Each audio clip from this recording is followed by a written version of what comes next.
Hello everyone. आज हम B Ed first year के teaching subject teaching of commerce की यूनिट नंबर 4 का टॉपिक करेंगे कि what do you mean by evaluation and importance of evaluation, कि इवैल्यूएशन क्या है और इसका मीनिंग, इसकी परिभाषा क्या है और इसका महत्व हम किस प्रकार से समझते हैं। क्योंकि हमारे शिक्षण कार्य के दौरान यदि हम बात करें तो उसके लिए इवैल्यूएशन का एक महत्वपूर्ण रोल अदा करता है, क्योंकि विदाउट इवैल्यूएशन हम अपने शिक्षण कार्य की प्रगति, शिक्षण कार्य के बारे में जो भी हमारी समस्या है या फीडबैक है उसके बारे में हम अंदाजा नहीं लगा सकते या नहीं जान सकते। तो इसलिए ज़रूरी क्या है कि हम इवैल्यूएशन के बारे में जानने का प्रयास करें कि हम इसकी इम्पोर्टेंस क्यों जानते हैं। क्योंकि देखिए कि दोनों बातें हैं, क्योंकि यदि आप पहले मीनिंग जान लोगे, क्योंकि इसका जो महत्व है वो अध्यापक के लिए भी है उतना ही है जितना कि बच्चे के लिए है। जितनी इम्पोर्टेंस बच्चे के लिए है उतनी इम्पोर्टेंस क्या है उसके पेरेंट्स के लिए भी मानी जाती है। तो इसलिए सबसे पहले हम ये जानते हैं कि what do you mean by evaluation.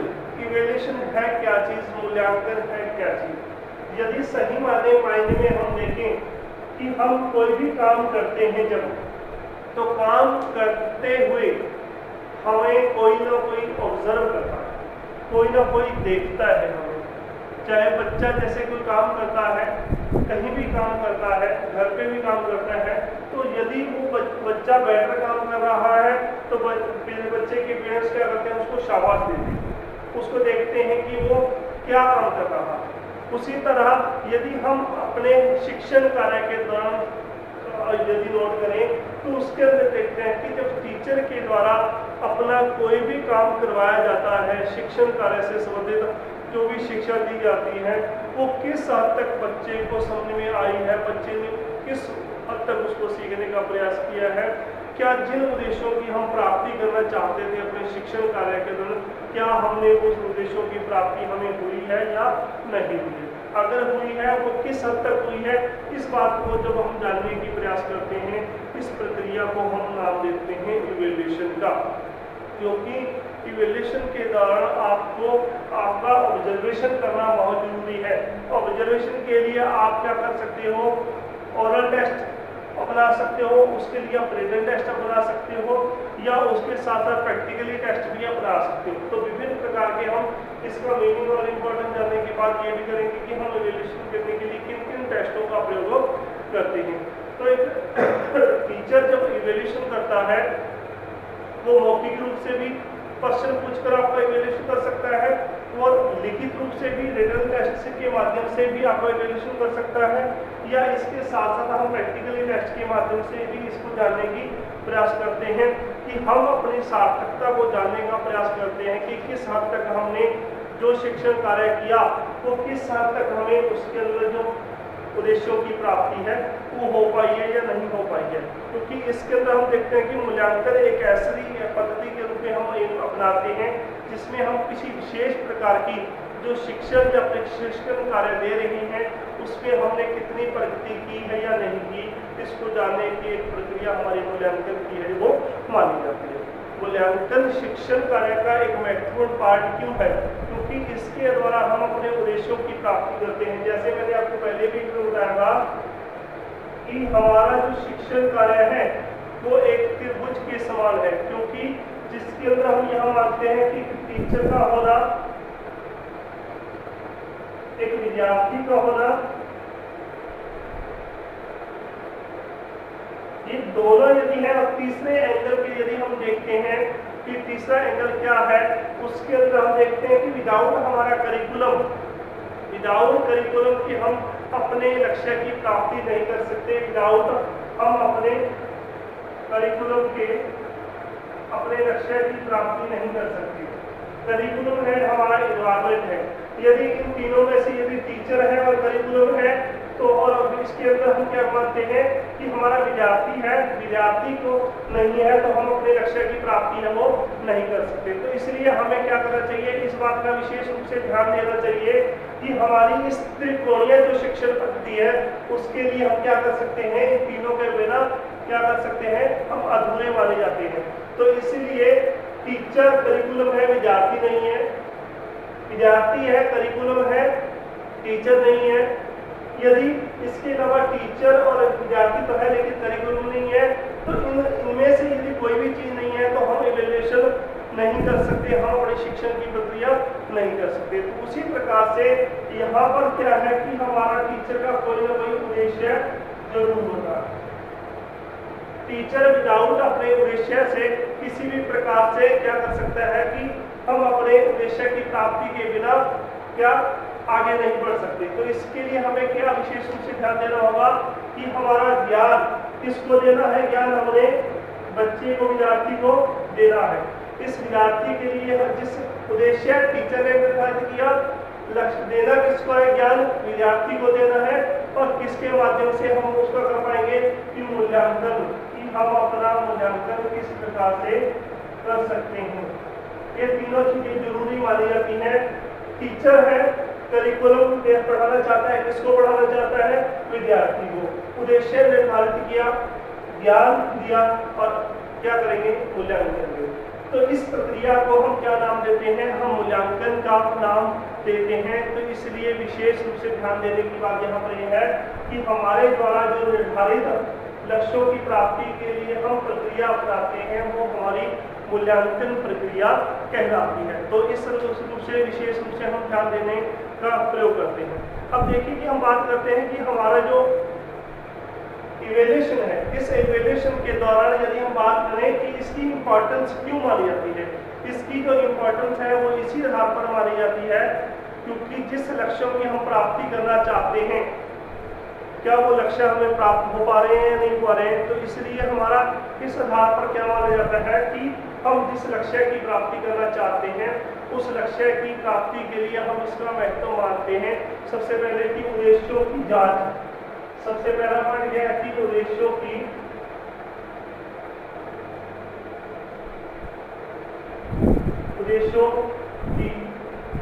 प्राप्ति जांच, कि जो हम लक्ष्य प्राप्त करना चाहते हैं, उद्देश्यों की प्राप्ति जांच, कि जिन उद्देश्यों की हम प्राप्ति करना चाहते हैं क्या वो हम उन लक्ष्यों की, उन उद्देश्यों की प्राप्ति कर पा रहे हैं या नहीं कर पा रहे हैं।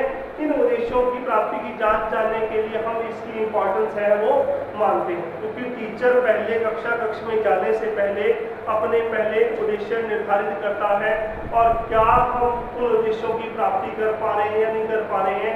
इस रूप से हम विशेष रूप से ध्यान देने का प्रयास करते हैं, क्योंकि यदि आपको उद्देश्यों की प्राप्ति नहीं हुई है तो आपका शिक्षण सार्थक नहीं है कि आपने जो कार्य किया क्या वो सार्थक तभी सिद्ध हो सकता है कि यदि आपको अपने उद्देश्यों की प्राप्ति हो रही है। तो इसलिए हमें विशेष रूप से इस बात पर ध्यान देना है कि हमारे द्वारा जो कार्य किया जा रहा है, इवैल्यूएशन किया जा रहा है, क्या हम उसके माध्यम से अपने उद्देश्यों की प्राप्ति कर पा रहे हैं या नहीं कर पा रहे हैं। इस बात में विशेष रूप से आपको ध्यान देना होगा।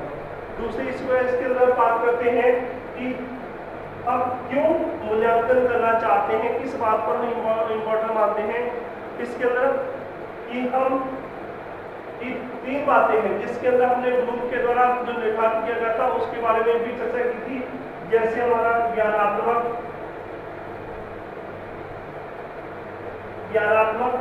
इसके अलावा भावात्मक, इसके अलावा हमारा क्रियात्मक। ये तीन वो परिवर्तन है जिनकी हमें जांच करनी है। परिवर्तनों की जांच कि हमारे द्वारा जो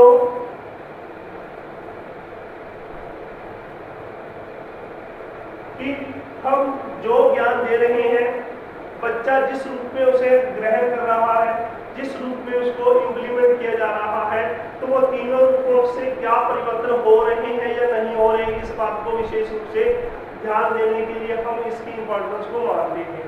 हम ये जो जानना चाहते हैं वो किसके द्वारा जान सकते हैं, वो हम इवैल्यूएशन के माध्यम से ही जान सकते हैं कि टीचर ने जो नॉलेज, जो ज्ञान आपको दिया, क्योंकि ये भी एक त्रिभुज के समान है जिसके अंदर हम क्या करते हैं, हमारा ज्ञानात्मक पक्ष किसके द्वारा दिया गया ज्ञान, टीचर के द्वारा दिया। टीचर ने ज्ञान दिया, एक्सेप्ट बहुत किसने किया? विद्यार्थी ने किया। विद्यार्थी ने किया, ज्ञान टीचर के द्वारा दिया गया, अंडरस्टैंड किया, बहुत किसने किया? विद्यार्थी ने किया। इसके द्वारा क्रियात्मक रूप, क्रियात्मक किसके द्वारा वो कौन करेगा? वो विद्यार्थी ही करेगा, क्योंकि ज्ञान टीचर देता है, उसको बोध किसके द्वारा? विद्यार्थी के द्वारा ही किया जाता है, और उसको क्रियात्मक रूप से लागू किसके द्वारा किया जाता है? विद्यार्थी के द्वारा ही लागू उसको किया जाता है। तो इन सभी को जानने के लिए कि बच्चे ने कितना समझा, कितना उसको इम्प्लीमेंट किया, ये हम मूल्यांकन के माध्यम से ही जान सकते हैं। तो इसलिए इस बात में विशेष रूप से ध्यान देना है कि टीचर का काम यहाँ सिर्फ ज्ञान देना है, और विद्यार्थी का काम कि उसको समझना, अंडरस्टैंड करना और क्रियात्मक रूप से उसको लागू करना। ये हम इसके द्वारा इवोल्यूशन के माध्यम से ही हम इस चीज को आसानी के साथ जान सकते हैं, क्योंकि टीचर आपको किसी भी सब्जेक्ट के बारे में, चाहे वो इंग्लिश है, कोई हिंदी है, चाहे कॉमर्स विषय है, किसी भी प्रकार का जो विषय है उसके अंदर आपको विशेष रूप से ध्यान देना होगा कि आप जो पढ़ाना चाहते हो क्या विद्यार्थी को समझ रहा है, क्या उसको इम्प्लीमेंट किया जा रहा है। तो इस बात को विशेष रूप से ध्यान देना होगा। तो इसलिए विशेष रूप से आपको इस बात को लेकर जानना होगा कि जिस रूप से हम उसको प्राप्त करना चाहते हैं क्या वो प्राप्त कर पा रहे हैं या नहीं कर पा रहे हैं। तो ये हम इवैल्यूएशन के माध्यम से ही जान सकते हैं। इसके अलावा हमारा जो थर्ड पॉइंट है वो है कि हम किस रूप से इवैल्यूएशन कर रहे हैं, क्या कि शिक्षक और छात्र की प्रगति में सहायक है। तीसरा हमारा क्या है कि शिक्षक और छात्र, शिक्षक और छात्र की प्रगति में सहायक है। कि जिस रूप से आप प्रगति की जांच करना चाहते हैं क्या उसी रूप में हमें उसकी जांच हो पा रही है या नहीं हो पा रही है, इस रूप से विशेष रूप से ध्यान देने का प्रयास किया जाता है। शिक्षक जो पढ़ा रहा, छात्र जो पढ़ रहा है, दोनों की प्रगति की जांच की आपको जिस टॉपिक की, जैसे कि हम वाणिज्य की शिक्षण की बात करें, टीचिंग ऑफ कोर्स की बात करें कि टीचर ने आपको मैनेजमेंट से संबंधित टॉपिक करवाया, किसको करवाया? बच्चों को करवाया गया। क्या बच्चे को मैनेजमेंट करने से, वो मैनेजमेंट की व्यवस्था करने से क्या वो टॉपिक समझ में आया या नहीं आया? करवाया गया शिक्षक के द्वारा, किया गया छात्र के द्वारा। क्या दोनों ने, उन टीचर ने अपनी ड्यूटी की और क्या बच्चे ने भी उसी रूप में समझने का प्रयास किया जिस रूप में अध्यापक के द्वारा समझाया गया था? तो इसीलिए प्रयासरत रूप क्या है कि शिक्षक और छात्र ने क्या प्रगति की, इसको जांचने के लिए, क्योंकि प्रगति दोनों कर रहे हैं, विद्यार्थी भी कर रहा है और अध्यापक भी कर रहा है। तो इस प्रगति को जांचने के लिए हम किसका प्रयोग करते हैं? इवैल्यूएशन का प्रयोग करते हैं। इसीलिए हमारे मूल्यांकन की हम इम्पोर्टेंस को मानते हैं। तो इसीलिए इस बात पर विशेष रूप से ध्यान दिया जाता है। इसके अलावा यदि हम बात करें कि जो हमारा फोर्थ पॉइंट है वो क्या है कि इसके लिए हम जो क्रियात्मक रूप से लागू कर चुके हैं, इनकी प्रगति को जांच कर चुके हैं, उसके साथ साथ हमें और क्या जांचना है जिसके आधार पर हम ये मानते हैं कि मूल्यांकन की वैल्यू मानी जाती है। छात्रों के सत्र का ज्ञान, और फोर्थ पॉइंट हमारा आता है कि छात्रों के ज्ञान का सत्र, कि जो लेवल हम जानना चाहते हैं कि छात्रों के ज्ञान का सतर कि किस हद तक उन्होंने ज्ञान प्राप्त कर लिया।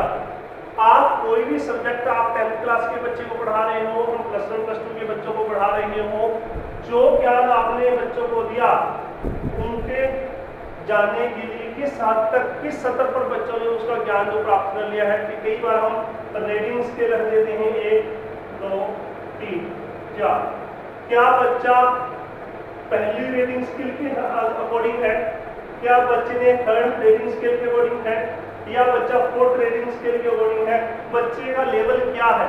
क्योंकि क्योंकि यदि हम बच्चे को इस लेवल के अकॉर्डिंग पढ़ाना शुरू कर रखा है, लेकिन बच्चे का जो लेवल है वो ये है, तो बच्चा कैसे समझ पाएगा। तो इसीलिए हम अपने लेक्चर मेथड का भी प्रयोग करते हैं, हम लेक्चर का डिस्कशन मेथड का प्रयोग करते हैं, लेकिन क्या लेक्चर मेथड के अंदर आप जानते हैं कि प्लस वन के सभी बच्चे इस वाणिज्य शिक्षण को समझ पाएंगे जिस लेक्चर मेथड का प्रयोग करके आप समझा रहे हो या समझाना चाहते हो।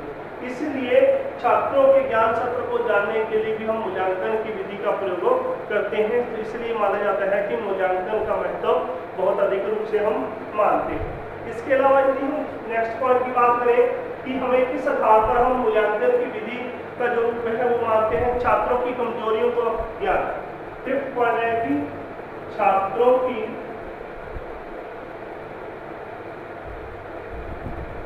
कमजोरियों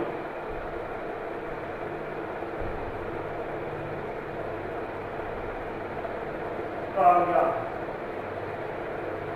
कि हम जो जानना चाहते हैं वो कैसे जान सकते हैं।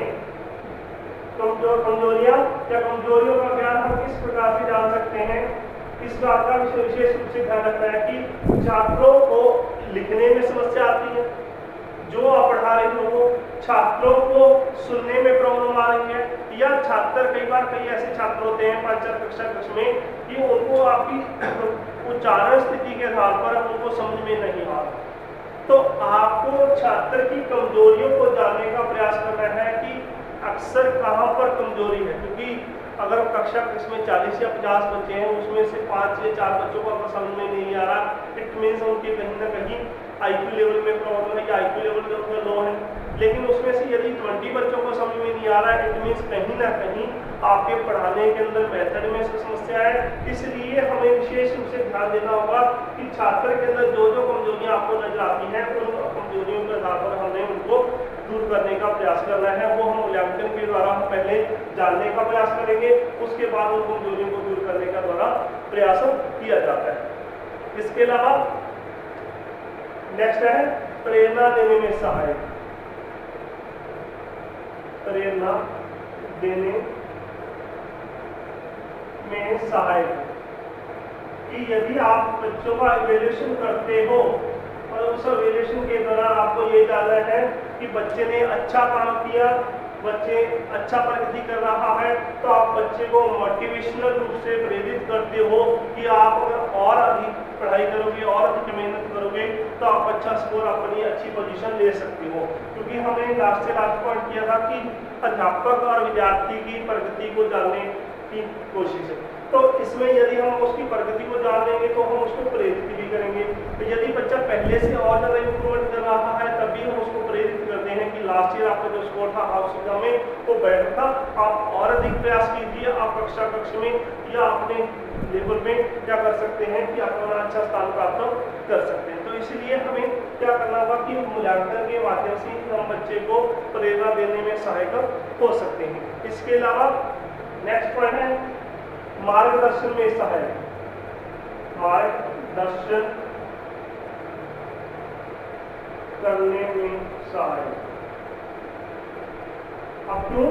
क्योंकि इसके आधार पर ही हम बच्चों का मार्गदर्शन करते हैं। सहायक किस प्रकार से मार्गदर्शन करने में सहायक कि यदि बच्चों को जिस प्रकार से आपने प्रेरित किया, प्रेरणा दी बच्चों को, उसी प्रकार से आप मार्गदर्शन करने में भी सहायक हो सकते हैं। क्योंकि पेरेंट्स और विद्यार्थी ज्यादातर क्या होता है कि अध्यापक के किए गए मार्गदर्शन के अनुसार ही बढ़ने का प्रयास करते हैं। क्योंकि बच्चा 6 से लेकर 8 घंटे टीचर के संपर्क में रहता है और टीचर उसे शिक्षा देता है। तो पेरेंट्स की बजाय टीचर उसको भली भांति जानता है कि बच्चे का लेवल क्या है, बच्चे को क्या करना चाहिए आगे। तो हम बच्चे का जो इवैल्यूएशन किया जाता है वो टीचर के द्वारा किया जाता है और टीचर से बेहतर कोई उसे नहीं उसका मार्गदर्शन कर सकता है। तो इसीलिए विशेष रूप से ध्यान देना है कि जिस प्रकार से टीचर के मार्गदर्शन करके ही आप क्या कर सकते हो, किसी नई खोज की तरफ बढ़ सकते हो। टीचर के मार्गदर्शन करने पे ही आप किसी भी फील्ड के अंदर अपना अच्छा मंजिल को प्राप्त कर सकते हो। तो इसीलिए टीचर आपको अधिक मोटिवेट करने में पास करने के बाद बच्चे कई बार अपने टीचर से डिस्कस करते हैं कि हमें क्या करना चाहिए, तो टीचर ही है जो उनका सही मार्गदर्शन करने का प्रयास करता है। तो इसलिए ये माना जाता है कि इवैल्यूएशन की जो महत्वता मानी जाती है वो इसीलिए मानी जाती है क्योंकि इवैल्यूएशन के द्वारा ही आप बच्चों का जो मार्गदर्शन है वो कर सकते हैं। इसके अलावा अभिभावकों के लिए उपयोगी, अभिभावकों के लिए उपयोगी क्यों है? अभिभावक